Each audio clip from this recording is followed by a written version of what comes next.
Graça e paz, igreja. Eu estou com muita saudade do convívio de todos, mas eu creio que isso já está passando e já estaremos de volta. Desejo que o Senhor continue no barco com todos nós e nós voltemos com muita alegria e ânimo para a nossa igreja. Vamos nos abraçar muito, nos saudar da forma que for possível.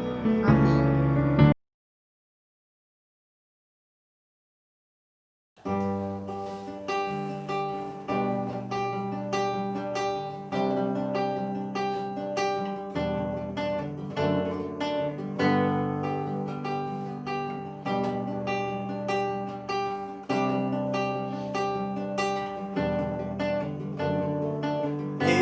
Exaltado, o Rei exaltado nos céus, eu louvarei. Ele exaltado, para sempre exaltado o seu nome, louvarei.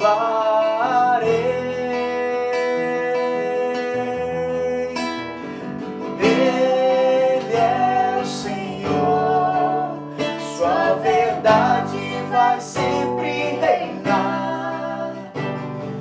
Terra e céu glorificam seu santo nome. Ele exaltado, o Rei exaltado nos céus.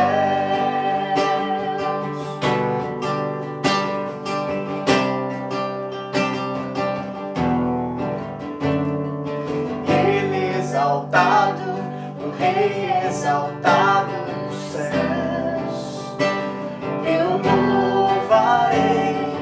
Ele exaltado, para sempre exaltado o seu nome,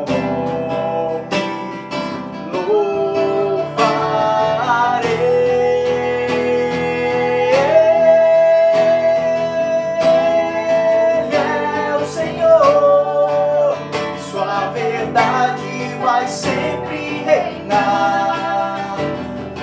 Terra e céu glorificam seu santo nome.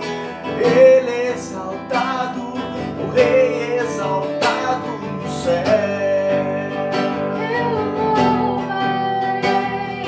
Ele exaltado, o Rei exaltado nos céus. Ele exaltado, o Rei exaltado nos céus.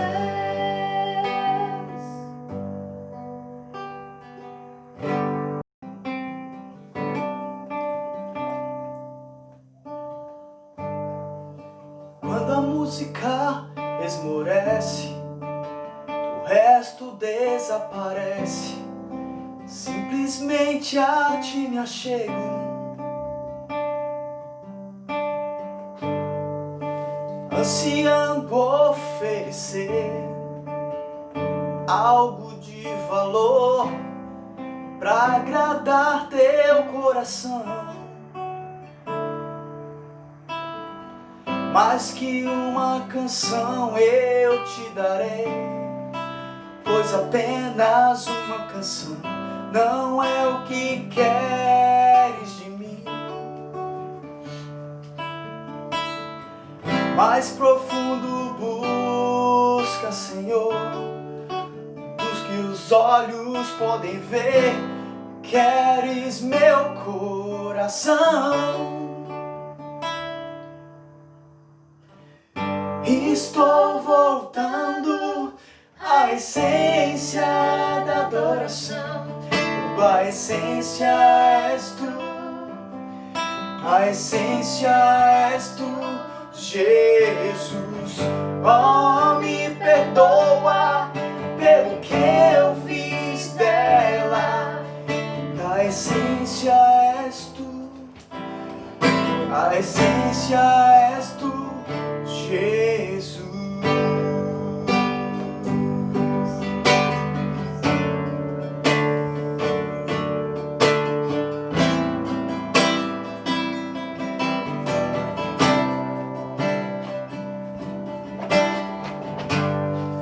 Rei de imensurável valor, ninguém pode expressar quanto és digno.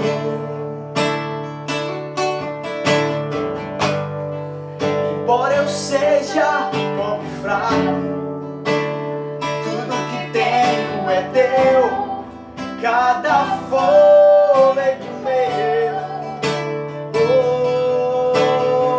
Mais que uma canção eu te darei, pois apenas uma canção não é o que queres de mim.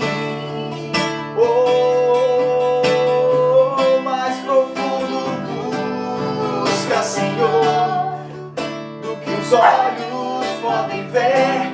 Queres meu coração. Estou voltando à essência da adoração, quando a essência és tu, a essência és tu, Jesus. Oh, me perdoa pelo que eu fiz dela, quando a essência és tu, a essência és tu, Jesus.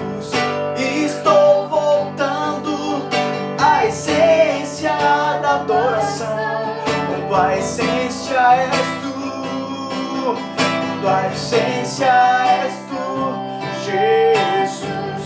Oh, me perdoa pelo que eu fiz dela, quando a essência és tu, quando a essência és tu, Jesus.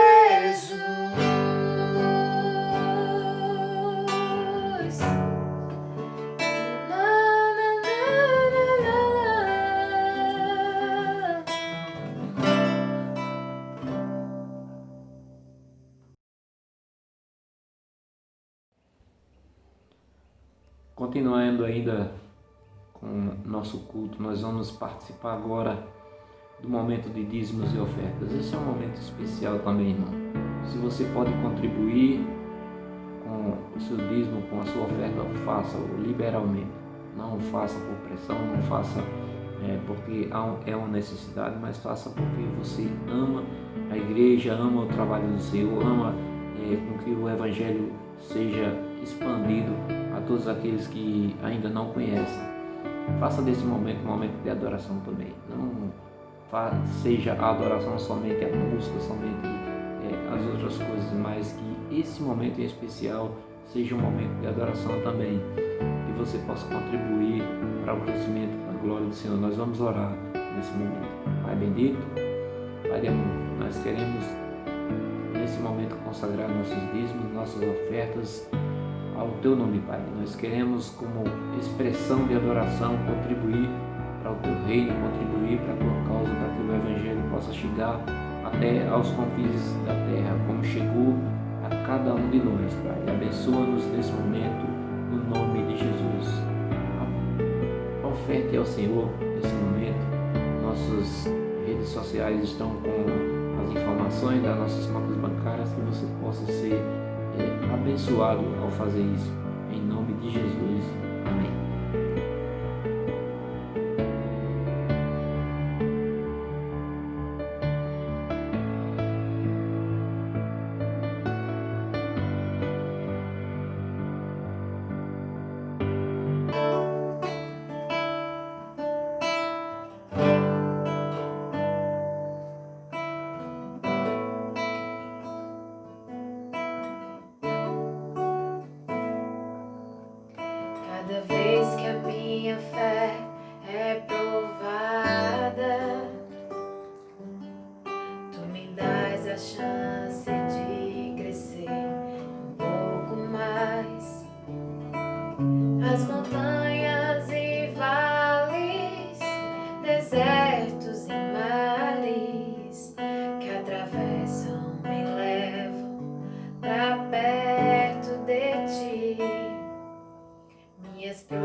ousadia eu vou mover no sobrenatural.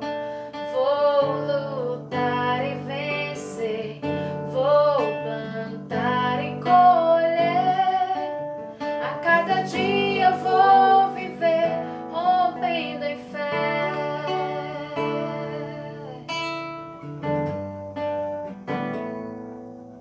Cada vez que a minha fé é provada,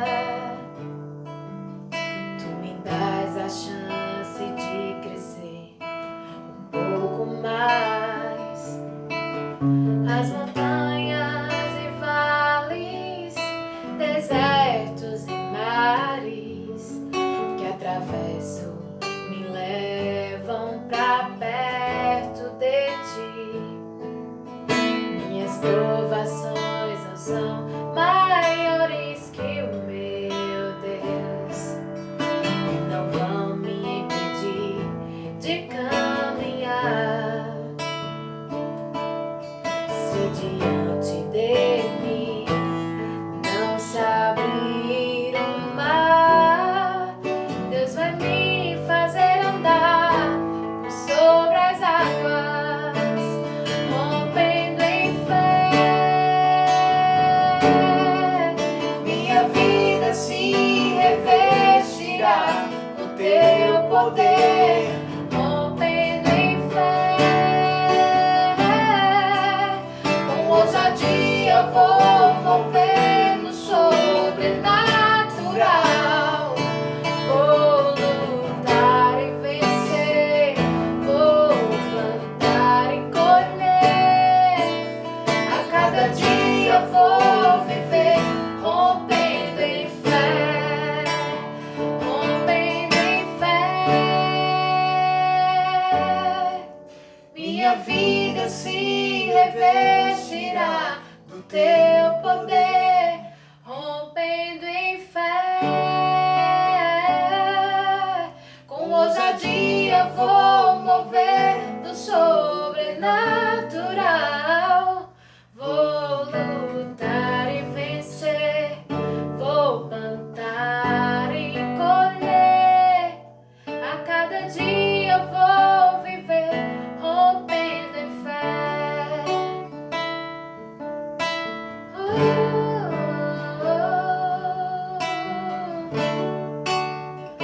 Rompendo em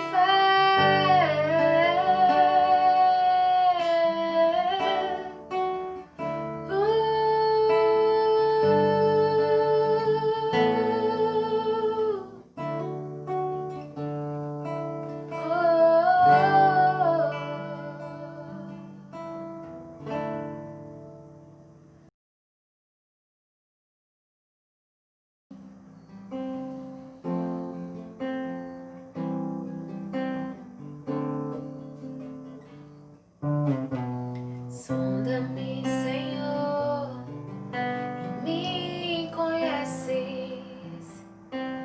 Quebranta o meu coração, transforma-me conforme a tua palavra e enche-me até que em mim se ache só ti, Senhor.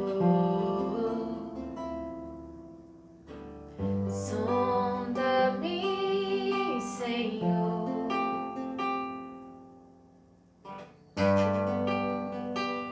como um farol que brilha à noite, como ponte sobre as águas, como abrigo no deserto, como flecha que acerta o alvo.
ponte sobre as águas, como abrigo no deserto, como flecha que acerta o alvo. Eu quero ser usado da maneira que te agrade, em qualquer hora, em qualquer lugar.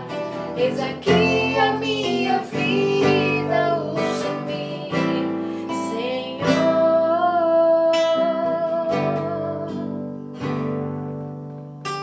Sonda-me,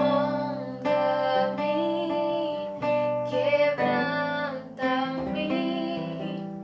transforma-me, enche-me e usa-me. Sonda-me, quebranta-me, transforma-me, enche-me e usa-me. Como um farol que brilha à noite, como ponte sobre as águas, como abrigo no deserto, como flecha que acerta o alvo. Eu quero ser usado da maneira que te agrade, em qualquer hora, em qualquer lugar. Eis aqui a minha vida, usa-me, Senhor, usa-me,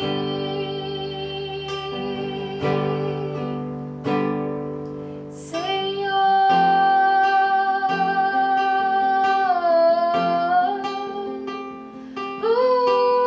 usa-me.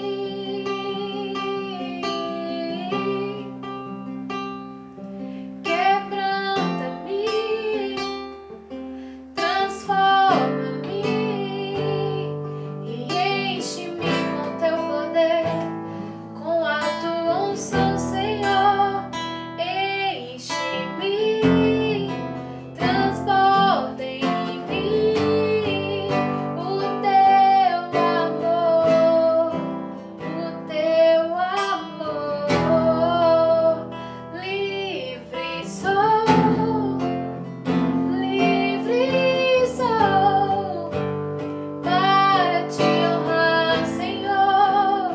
Quero ser como um farol, quero ser um farol, quero ser a flecha viva e prosseguir pro alvo em direção ao teu agir, ao teu querer, ao teu mover, Senhor. Enche-nos, transforma-nos, enche-me com o teu poder, com a tua unção, unção de cura, unção de ousadia, unção de libertação. Que eu possa ser a cura entre a nação, que eu possa ser a cura entre a nação. Curar, limpar, transformar.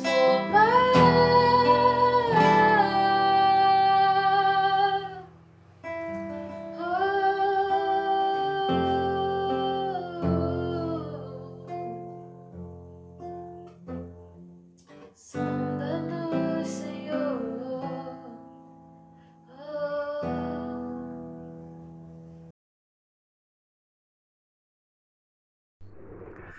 A graça e a paz, irmãos. Estamos mais uma vez aqui no domingo, reunidos para ouvir e refletir na palavra do nosso Deus.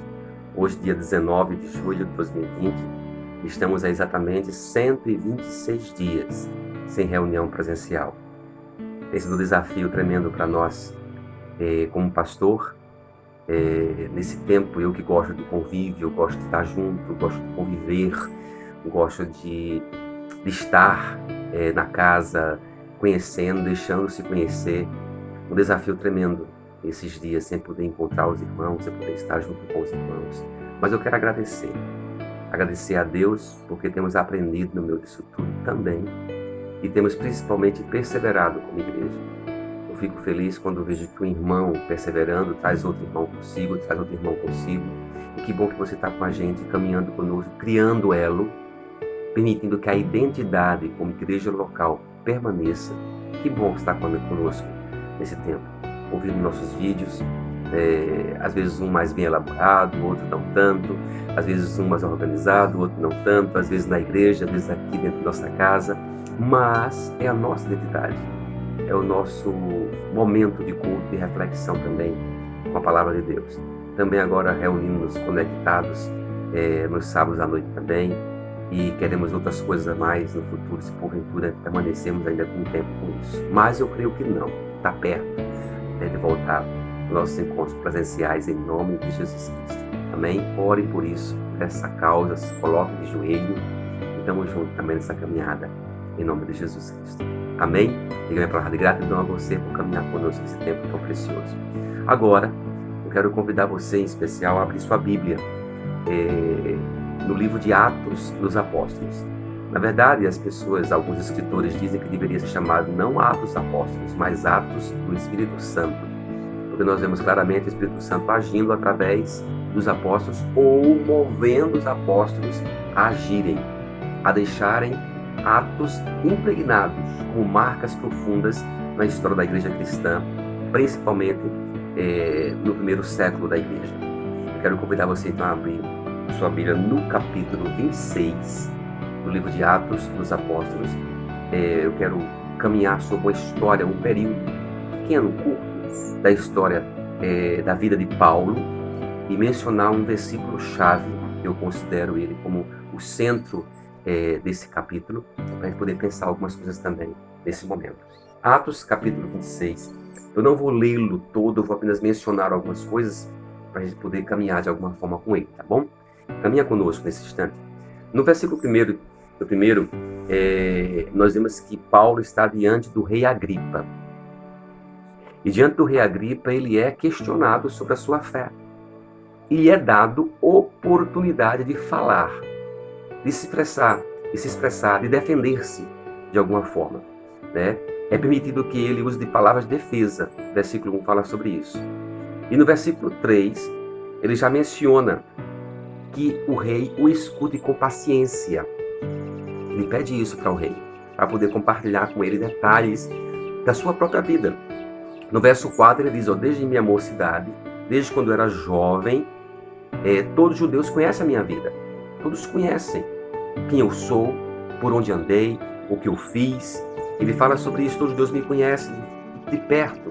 Versículo 5, ele diz que é conhecido de todos os judeus desde o princípio como ele viveu e como ele se tornou um fariseu. Ele faz questão de afirmar a seita mais severa da nossa religião. Ele fala sobre isso. Tornou-se um fariseu e todos conhecem também a sua vida nesse sentido. Mais à frente, no versículo 9, ele diz, na verdade, a mim me parecia que muitas coisas devia eu praticar contra o nome de Jesus, o Nazareno. Diz, eu fui embebido, me envolvi tanto com a seita dos fariseus, que eu tornei-me um perseguidor. E parecia-me sensato, parecia-me realmente natural que eu defendesse aquilo que eu acreditava e fosse contra o nome de Jesus, contra o Nazareno. Versículo 10 diz, então eu procedi em Jerusalém, havendo recebido a autorização dos principais sacerdotes. Ele diz que prendeu, encerrou muitos santos na prisão. E contra esses dava o meu voto quando os matavam. Eu votava, mata, ele merece morrer porque ele é cristão. E Paulo fala sobre isso. No verso 11 ele diz, muitas vezes eu castiguei esses homens. E ele fala mais, por todas as sinagogas, obrigando-os até a blasfemar contra Deus ou contra Jesus. E demasiadamente enfurecido contra eles, mesmo por cidades estranhas, os perseguia. Então Paulo, eu tinha uma ira, eu era enfurecido contra esses homens, ou contra qualquer pessoa que se denominasse cristão. Então ele fala sobre isso com muita veemência. Verso 12 ele diz: quando parti para Damasco com o intuito e com a autorização de prender esses homens e com a autorização dos principais sacerdotes, ao meio-dia, verso 13, ao meio-dia, ó rei, indo eu a caminho afora, vi uma luz do céu, mais resplandecente que o sol, que brilhou ao redor de mim e dos que iam comigo. Versículo 14. E caindo todos nós por terra, ouvi uma voz que falava em língua hebraica: Saulo, Saulo, por que me persegues? Dura coisa é recalcitrares contra os aguilhões. Então eu perguntei: quem és tu, Senhor? Ao que o Senhor respondeu: eu sou Jesus, a quem tu persegues. Mas levanta-te e firma-te sobre teus pés, porque por isso te apareci, para te constituir, olha a palavra de Cristo para ele, para te constituir ministro e testemunha, tanto das coisas em que me viste, como daquelas quais te aparecerei ainda,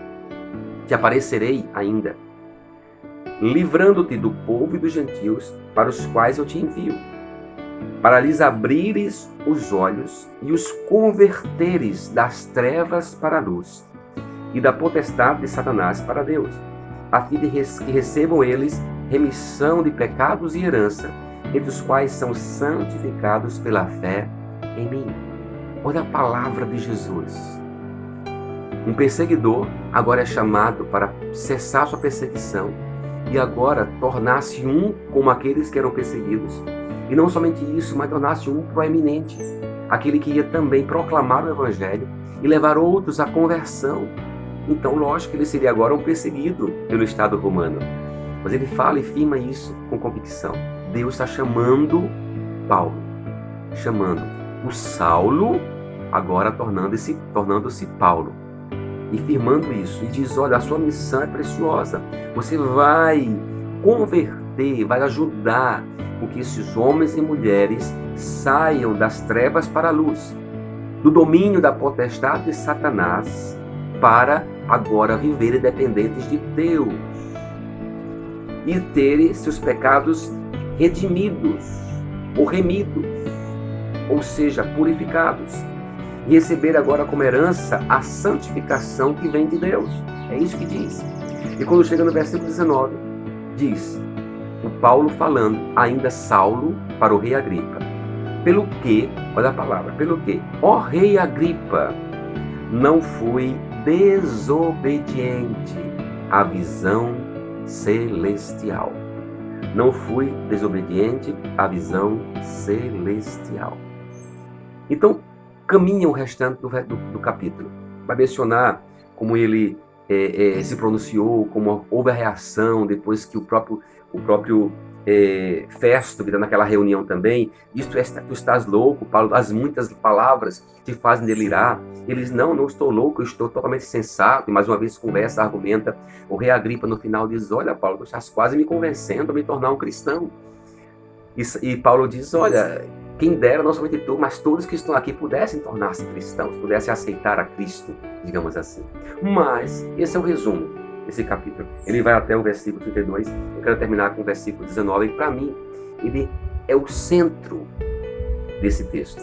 Quando Paulo diz: ó rei Agripa, não fui desobediente à visão celestial. Ele afirma dessa forma. Ele termina dessa forma, esse versículo. Todos nós precisamos ter visão. Todos nós precisamos de visão. Não somente visão física, né? Como é bom poder ver aqueles que não podem, e aí eles têm uma forma de sentir as pessoas pelo toque, de ver de alguma forma, no sentido de conhecer através do toque das mãos, etc. Mas quem tem visão, como é bom poder enxergar, poder ver.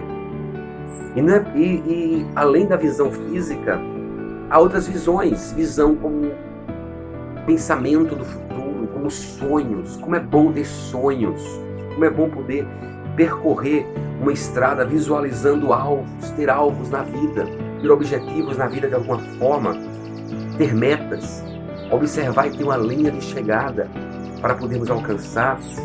Quando temos visão, temos propósito de vida. E é bom poder ter propósito, viver com propósito. Uma vida com propósito faz sentido.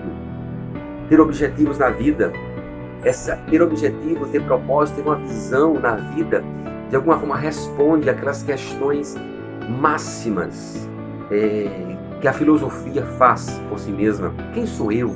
Para onde vou? Por que vivo? Qual o sentido da vida? Então, ter uma visão, ter um propósito, dá sentido à vida. Responde, de fato, quem nós somos, qual é o nosso objetivo como pessoas aqui na Terra. A visão, então, de alguma forma nos faz ir além, ou ver além, ir e ver além. Ter uma visão nos capacita a caminhar rumo às soluções e não viver nos problemas. Quem tem visão consegue enxergar possibilidades, consegue enxergar meios para solucionar problemas, porque tem uma visão. Ter uma visão, de alguma forma, nos torna pessoas mais felizes, mais perseverantes. Eu comentei há pouco tempo aqui sobre nossa perseverança como cristãos, como irmãos, como igreja nazarena em Capim Macio. Estamos perseverando e temos uma visão de sermos uma igreja, de continuarmos juntos como igreja. Essa visão de sermos igreja nos torna perseverantes. E de alguma forma nos faz ficarmos mais juntos, ligar um para o outro, estar preocupado com o outro, começarmos a estreitar ainda mais nossos laços. Temos uma visão, de alguma forma, isso é perseverança. Então, ter uma visão nos torna perseverantes. Ter uma visão nos auxilia a tomar decisões coerentes com aquela visão que nós temos. Se eu tenho uma visão, eu não vou tomar decisão que contrarie a visão que eu tenho. Eu vou tomar decisões que firmem, que de alguma forma efetivem, confirmem a visão que eu tenho e fortaleçam a visão que eu tenho. Então, minhas decisões serão coerentes com a visão que eu tenho. Ter visão atrai pessoas para junto de si. Quem tem uma visão boa, que de alguma forma tem um propósito, ela vai atrair pessoas para junto dela. Então, visão atrai outras pessoas também. E ter visão auxilia no no superar, melhor dizendo, esperar em Deus e superar o medo que muitas vezes nos alcança. Quem tem visão, ele se enche de coragem, de ousadia para superar as situações. Não paralisa, porque tem uma visão, tem um propósito. Então ele vai adiante, ele segue, ele prossegue, ele sabe para onde está indo de alguma forma. E Paulo, desde menino, como ele mesmo mencionou, ele começou a dar sinais, através das suas ações e suas reações, que ele queria construir sua vida baseada numa visão. Tornar-se um judeu muito bem estudado, um professor, um mestre, tornar-se alguém que era zeloso pela lei. Ele fez questão de firmar isso. Ele mostrou como ele gostava de possuir essa visão, de ter essa visão. Sentava-se aos pés do mestre Gamaliel. Gamaliel era um mestre judeu. Ele sentava, eu fui aluno de Gamaliel. Gamaliel, sentava com ele, ouvia as suas instruções. Todo mundo sabia quem era Gamaliel. Então, ser um aluno, ser um aprendiz, ser um discípulo de Gamaliel era algo muito importante naquela época. Ele faz questão de firmar isso. E por isso ele tornou-se um fariseu exemplar, um fariseu defensor ferrenho das leis judias. Ele defendia, era um partido que era firme. Distorceu-se ao longo da história, mas quando o farisaísmo nasceu, ele surge naquela época, da época das trevas, antes de Jesus nascer. E foi importante o surgimento dos fariseus, porque eles defenderam de alguma forma a questão de não adorar outros deuses, mas ficar firme com um único Deus, não enveredar mais pelo caminho da idolatria. Então houve suas benesses, de alguma forma que o farisaísmo trouxe. Mas ao longo da caminhada, através das décadas, o farisaísmo ele foi sendo distorcido e tornando-se algo pesaroso. Mas Paulo diz, eu era um fariseu exemplar. Por isso eu me tornei um perseguidor de Jesus Cristo, do nome de Jesus Cristo. Porque eu queria defender aquilo que eu acreditava. Quanto à lei, ele diz, eu era um cumpridor da lei. Fui circuncidado, né? Então ele vai mencionando coisas que afirma que ele era um judeu exemplar, zeloso pela tradição, ao ponto de defendê-la, de perseguir ousadamente os homens e destruir todo aquele que porventura se levantava contra a lei farisaica, ou a lei judia, e totalmente comprometido em zelar por essa lei. Então essa era aquilo que Paulo baseava a sua vida. Desde pequeno ele construiu a sua vida nessa visão, ele foi firme nessa visão, porque ele tinha um propósito, tinha um alvo. Então a visão de Paulo, desde sua mocidade, fez dele um intelectual respeitado, um homem que as pessoas paravam para ouvir. Inclusive, davam a ele a autoridade para defender a lei e prender. Ele voltar para pessoas morressem que fossem contra a lei. Mas toda essa visão que Paulo havia construído era uma visão de alguma forma limitada. Uma visão humana. Uma visão que de alguma forma tinha um alicerce que não tinha estrutura firme. E ele precisava ter algo novo no seu coração, na sua alma. Porque essa visão que Paulo tinha apenas alimentava o ego humano. O ego do homem Saulo. Mas não trazia benefícios para as pessoas de um modo geral, nem para si mesmo na sua relação máxima, de propósito máximo da existência do ser humano, que é uma relação com o divino, uma relação com o eterno, uma relação com o Criador, dentro de um processo de religar-se a esse Criador, de viver em prol desse Criador e de poder expressar essa relação com esse Criador para toda e qualquer outra pessoa que se achegue ou que se aproxime de si. Faltava isso na vida de Saulo de Tarso. Faltava-lhe então algo novo na sua alma. E foi aí, é nesse momento, na estrada de Damasco, como nós lemos, que ele afirma que Paulo ou Saulo tem uma experiência preciosa com Jesus Cristo. Literalmente, Cristo aparece a ele numa visão, uma claridade mais forte que o sol. Imagina isso. O sol, se olhar para o sol, já lhe deixa meio que cego. Mas ele visualizou, teve essa visão desse Cristo que falou com ele e pronunciou-se a ele. E essa visão literalmente o deixou sem visão física. Ele vê a luz, fica cego para depois compreender a visão celestial que ele tinha recebido. Lindo isso, né? Ou seja, a visão que ele havia construído cai por terra diante da visão física que ele visualiza. Ele perde a sua visão física para depois compreender a visão celestial que ele acabara de receber. Visão celestial. A importância da visão celestial para Paulo e para mim e para você. Eis a chave da reflexão de hoje. Todos nós necessitamos da visão celestial. Não podemos viver sem ela. Precisamos dela. A visão celestial nasce numa experiência viva e real com o próprio Deus.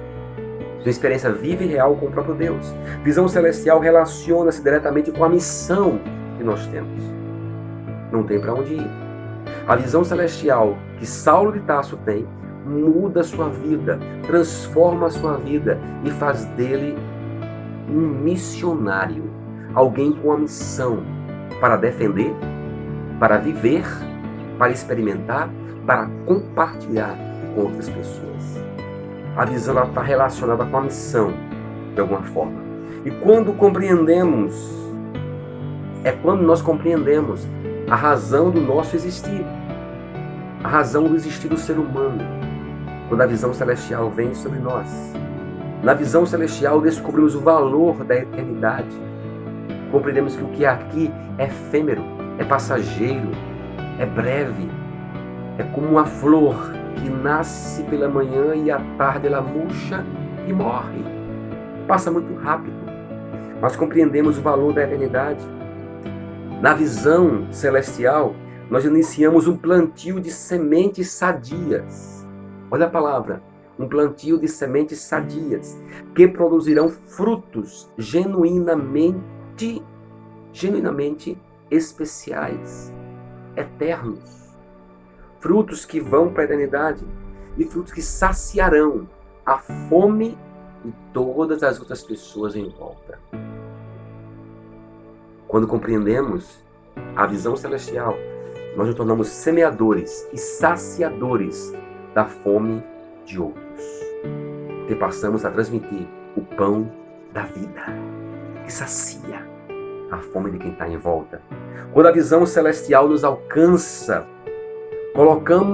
a colocamos no coração, quando a visão nos alcança, e quando a colocamos no nosso coração, passamos a agir e viver em prol dela e para ela. Em prol da visão e para essa visão, buscando tudo para tornar a visão prática, não somente teórica, mas uma visão prática, onde nossas ações, nossas reações, nossas palavras, pensamentos, elas deem sintonia a essa visão. Paulo fala em alto e bom som diante dos poderosos e diante dos seus acusadores. Qual é a sua visão? Declara: quem a deu? Quem deu a visão para mim foi Deus. Ele afirma isso. Foi Deus que me deu a visão. Então ele diz: a mensagem que eu trago para vocês é uma mensagem que Deus me deu e é uma visão, é uma mensagem celestial. Por isso, ele defendeu essa visão com ousadia, porque tinha convicção. E convicção nos torna corajosos, irmãos. Quando temos convicção de algo, nos tornamos corajosos. Por isso que é importante termos convicção de quem nos chamou, de quem nos convocou, de quem é o nosso Deus, o que Ele fez por nós, porque essa convicção nos torna ousados, corajosos, destemidos. E tornamos proclamadores da palavra e não nos escondemos. E somos ousados para agir também em prol do Evangelho. Sem visão celestial, nos tornamos medíocres. Vivemos uma vida cristã medíocre e não alcançaremos ninguém. Não compreenderemos a mensagem do Evangelho e não tocaremos em vidas. Por isso que é importante ter visão, compreender a visão e embeber-se dessa visão. Entenda, ter visão é importante. Visão de sonhos, de planos, de propósitos. Ter visão física é importante. Tudo isso é importante, mas ter visão celestial ou ter visão espiritual é fundamental. É fundamental. Porém, ter a visão e não obedecer essa visão não vale de nada. Por isso que é importante ter a visão e obedecer a visão. Então, obedecer aqui é essencial para o cristão. Ter a visão é fundamental e obedecer a visão é essencial, é aquilo que não pode faltar. Essencial é aquilo que não pode faltar. Então não pode faltar no cristão que tem uma visão, a obediência a essa visão. E é isso que Paulo literalmente diz aqui. Pelo que, ó rei Agripa, não fui desobediente à visão celestial. Então não faltou obediência a Paulo. Ele foi obediente. Por quê? A obediência à visão celestial transforma-nos de alguma forma. Transforma-nos. E quando nós temos a visão, mas não a obedecemos, tudo em nossa volta passa a girar em torno do emocionalismo ou das vantagens próprias. É o perigo, né? Mas quando compreendemos e somos obedientes à visão celestial, compreendemos a dimensão dessa visão, nos tornamos pessoas transformadas. Saímos de uma religiosidade e passamos a ser cristãos autênticos. Sem obediência, jogamos por terra o testemunho que nós temos. Falamos da palavra, anunciamos a palavra, mas não temos autoridade pelo nosso testemunho, não temos credibilidade pelo nosso testemunho. Esse é um grande problema. Mas quando obedecemos, essa obediência nos traz autoridade, nos traz credibilidade. Sem obediência, nós fingimos, nós maquiamos, nós teatralizamos, nós mascaramos as nossas próprias vidas. Mas com obediência, nós nos desnudamos diante do próprio Deus e somos totalmente abertos para as pessoas, pelas nossas ações, pelo que nós fazemos, pelo que nós falamos, porque estamos vivendo à luz da obediência à visão celestial que Deus nos deu e somos ousados em proclamar. Sem obediência à visão celestial, não faz sentido cultuar a Deus. Complicado isso, né? Mas desde o Antigo Testamento, que Elias já falava sobre isso, Isaías falava sobre isso, e os profetas anunciavam sobre isso, Jeremias falou sobre isso também. Porque adianta as luas novas, os ritos, o reunir-se, se não há um coração quebrantado, se não há um coração voltado para Deus. Então, sem visão celestial, o nosso próprio culto fica comprometido. Sem obediência à visão celestial, nosso culto fica comprometido. Mas quando nós temos a visão, e quando nós obedecemos a essa visão e a quem nos deu a visão, o culto faz sentido, a adoração faz sentido, e tudo em nossa volta é transformado, porque nossa vida vive em função disso. Ações, reações permeiam ou refletem o nosso caráter. Sem obediência, o nosso levantar as mãos, o nosso cantar, nossas palavras, muitas vezes o crentez da vida, é como se fosse algo descartável. Mas se há autenticidade, se há verdade, nós temos também a autoridade para proclamar essa palavra e para viver em harmonia com isso. Uma pessoa, um cristão, um homem, uma mulher, eu, você, nós, que somos conscientes da visão celestial que nós recebemos, e com esta visão deixamo-na inflamar o nosso coração, inflamar a nossa alma com a obediência a essa visão, nós nos tornamos instrumentos preciosos nas mãos de Deus. Instrumento nas mãos de Deus, Ele pega e Ele usa para o seu propósito.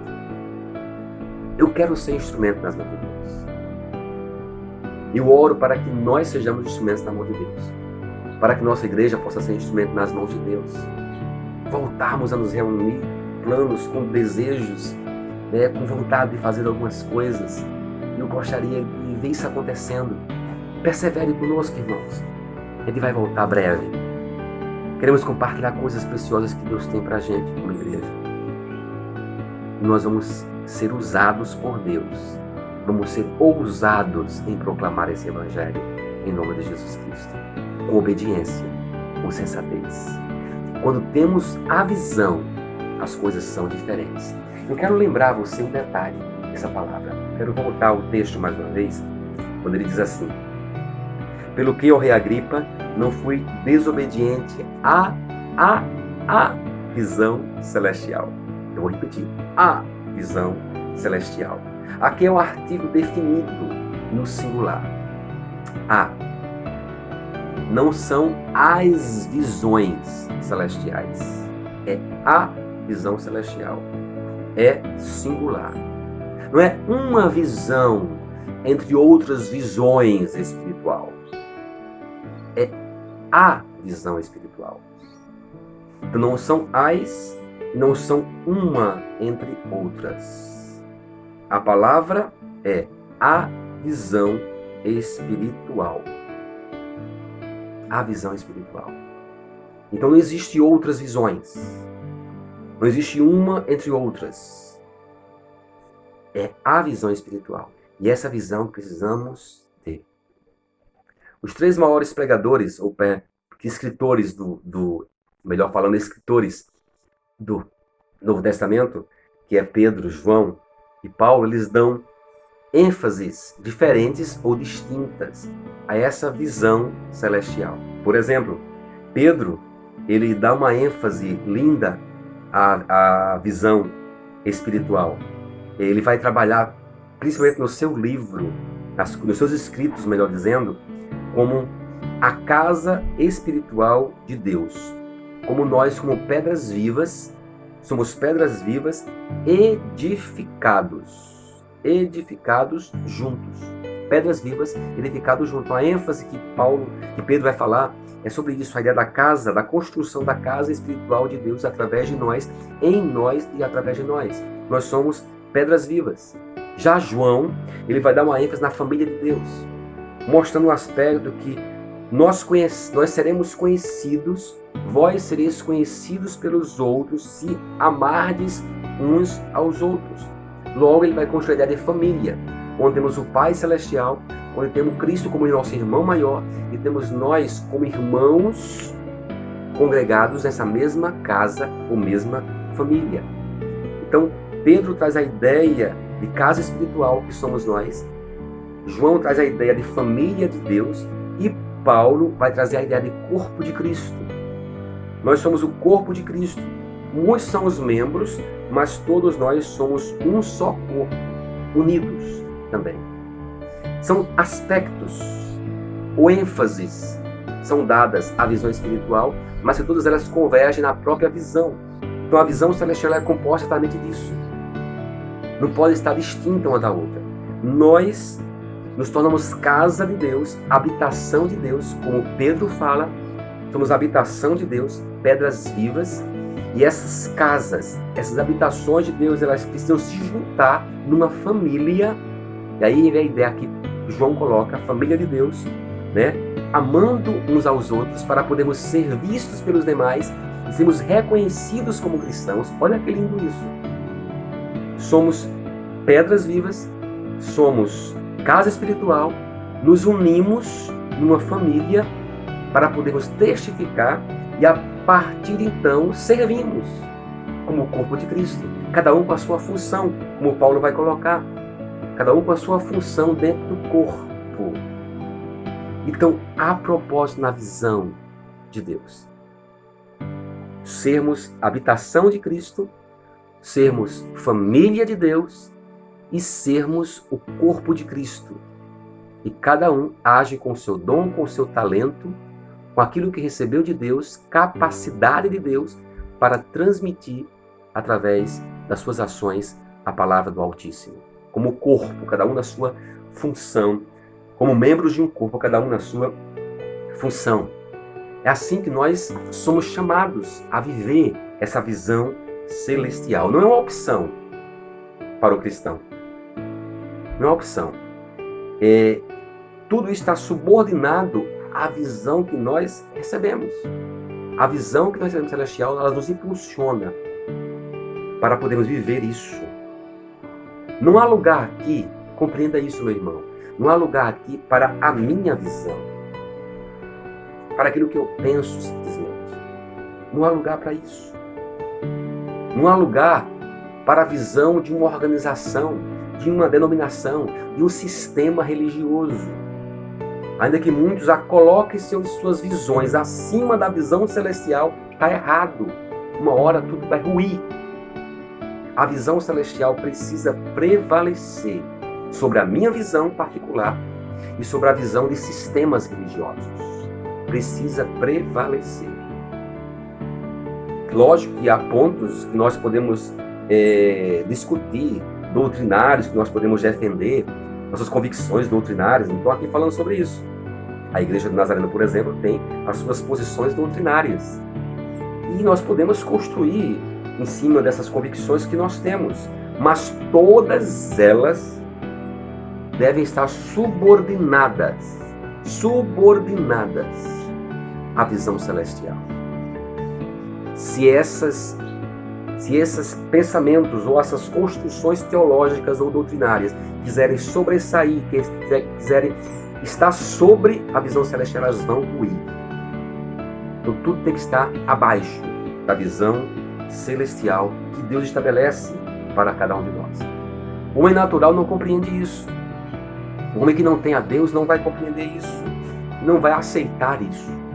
Por isso que há tantas palavras contra a igreja, há tantas coisas contra o povo de Deus, porque eles não vão compreender, não têm a visão celestial, estão cegos ainda, não visualizaram, não vislumbraram, não tiveram um encontro pessoal com essa luz que ilumina as trevas, o que nos faz sair das trevas e vir para o reino do Filho do seu amor, que é luz plena, luz real, luz que mostra quem nós somos, mostra o mundo como ele é e mostra-nos o caminho até Deus. Eles não compreendem isso. Então nós precisamos também, como humanos, de revelação do Espírito Santo sobre nós, revelação e sabedoria de Deus para compreendermos isso, para compreendermos a visão que Deus tem para cada um de nós. E esse Espírito Santo agindo, a revelação do Espírito Santo, ele traz luz sobre as verdades espirituais. Ela revela o que está oculto, revela o que está escondido. E essa revelação do Espírito Santo em sabedoria vai nos trazer uma dimensão das verdades espirituais e passamos a compreender a visão espiritual, ou a visão celestial que Deus nos dá, e passamos também a obedecê-la. É lindo isso, né? Eu fico assim, maravilhado com tudo isso. E aí somos convidados, somos convocados, somos direcionados a viver essa verdade. A viver formando a imagem de Cristo em nós. Olha que lindo isso. Viver formando a imagem de Cristo em nós. Lembre-se, não vivo não mais eu, mas Cristo vive em mim. Logo, é um outro vivendo dentro de nós. Você compreende isso? Viver em Cristo é permitir que outro viva dentro de nós. Por isso, a nossa visão precisa estar submissa à visão do outro que passa a habitar dentro de nós, que é Cristo, o Senhor, que precisa sentar-se no trono do nosso coração, da nossa vida e reger nossos passos e decisões, formar dentro de nós uma outra pessoa. Paulo diz também em outro versículo que ele sofre dores de parto até ver Cristo sendo formado nos outros, pelos quais ele orava, intercedia, pregava, anunciava. É dores de parto, porque é ouro nascendo dentro de nós. Que Deus encontre em nós espaço para abrir os nossos olhos e para obtermos e defendermos a visão e o propósito de Deus em nossas vidas, a visão celestial. Essa visão celestial ela passa pela cruz, não tem para onde ir. A visão celestial, para ser vivida na prática, passa pela cruz. Porque pela cruz, o homem diminui e Cristo cresce. Cristo aparece, Cristo surge, Cristo fica em evidência. É pela cruz, ou é na cruz, que nós somos livres do nosso egocentrismo. Não é fácil, irmãos. A minha caminhada de 31 anos de cristianismo, eu ainda me pego lutando contra o meu egocentrismo. Às vezes a minha vontade é que eu fique no centro, que as coisas girem em torno de mim, que minha glória apareça, que minha vontade prevaleça. Mas está errado. É uma luta constante, é um batalhar constante. Mas quando Cristo, quando passamos pela cruz, quando compreendemos a cruz, vamos sendo transformados de de dia após dia, subindo de degrau em degrau, de glória em glória. Deixamos egoísmo de lado. Buscamos interesses de Deus e não nosso próprio interesse. Buscamos a glória de Deus e não nossa glória particular. Saímos de motivações distorcidas para motivações com propósitos muito bem definidos. Por isso, a mensagem da cruz ou do Evangelho tome a sua cruz, ou seja, morte. Quem via alguém carregando a cruz sabia que iria morrer. Tome a sua cruz, ou seja, morra. É a morte de nossas ideias, é a morte de nossas intenções, de nossas tradições, é a morte de nossos próprios conceitos, nossa visão, nossos desejos e nossa vontade, para agora aprendermos a depender dele, viver nele um novo nascimento. Um novo nascimento. Meu irmão, eu quero terminar essa reflexão. Eu sei que foi muita informação, mas eu gostaria que nós pudéssemos compreender isso. Nós somos convidados a experimentarmos a visão celestial que Deus tem para cada um de nós. Que nós, como igreja, possamos ter essa visão celestial sobre nós, regendo nossas vidas, nos impulsionando a perseverar mais dias que virão pela frente. Quando voltarmos dos cultos presenciais, seremos mais firmes ainda, com propósito, com desejo. Enquanto estamos em casa, nessa pandemia, possamos também ter aspectos, termos reflexos dessa visão que continua ativa dentro de cada um de nós. Seja obediente àquilo que Deus te chamou, àquilo que Deus colocou na sua alma, da visão celestial. Não despreze. Junte-se a nós. Quanto mais juntos, mais fortes nós somos. Quanto mais fortes, nós podemos fazer mais coisas juntos, em nome de Jesus Cristo. Amém? Eu quero convidar você a orar nesse momento conosco, em nome de Jesus. Obrigado, Pai, pelo meu irmão, pela minha irmã. Eu quero agora pedir que sobre ele venha a confirmação dessa palavra. Que Teu Espírito Santo, Pai, com revelação como nós comentamos agora, revelação que vem do alto, que vem do Teu Espírito Santo, traga luz sobre essa reflexão, para que nós possamos compreender que não mais eu, mas Cristo vive em mim, e possamos compreender a dimensão de Cristo habitando dentro de nós, nos fazendo, nos movendo em prol desse Evangelho, nos tornando obedientes à visão que recebemos do alto, e que possamos ser, primeiramente, uma pessoa que teme a Deus, que ama a Deus, que atrai pessoas para junto. Formamos assim uma comunidade de igrejas, de família de Deus, e que possamos, através de nossa convicção e consciência de corpo de Cristo, possamos proclamar o Evangelho com nossos dons, nossas ações, pensamentos, intenções, palavras. Nos fortalece, Pai, nos ajuda a caminhar em nome de Jesus. Abençoa meu irmão na sua casa, abençoa minha irmã, nos dá a direção do alto e nos faz, Pai, viver a plenitude do Teu Evangelho a cada dia, a cada instante. Nossa palavra, nossa reflexão, nosso desejo, em nome do Teu Filho amado Jesus Cristo, porque é importante ter a visão celestial sobre nós, porque sem ela não há sentido de viver. É a nossa oração, nossa entrega. Em nome do Filho amado Jesus Cristo. Amém. Com o amor de Deus, nosso Pai, e a graça maravilhosa do nosso Senhor e Salvador Jesus Cristo, nosso comissionador, que as consolações, afirmações e revelações do Divino Espírito Santo seja conosco, não somente hoje, mas para todo o sempre. Amém. Amém. Deus te abençoe, meu irmão, minha irmã. Deus te fortaleça. Deus te dê ânimo, coragem, ousadia. Estamos juntos, né? O mais breve possível também, presencialmente. Deus abençoe, Deus te fortaleça. Em nome de Jesus Cristo. E que a visão celestial seja sobre a sua vida, em nome de Jesus. Amém? Fique na paz de Jesus Cristo.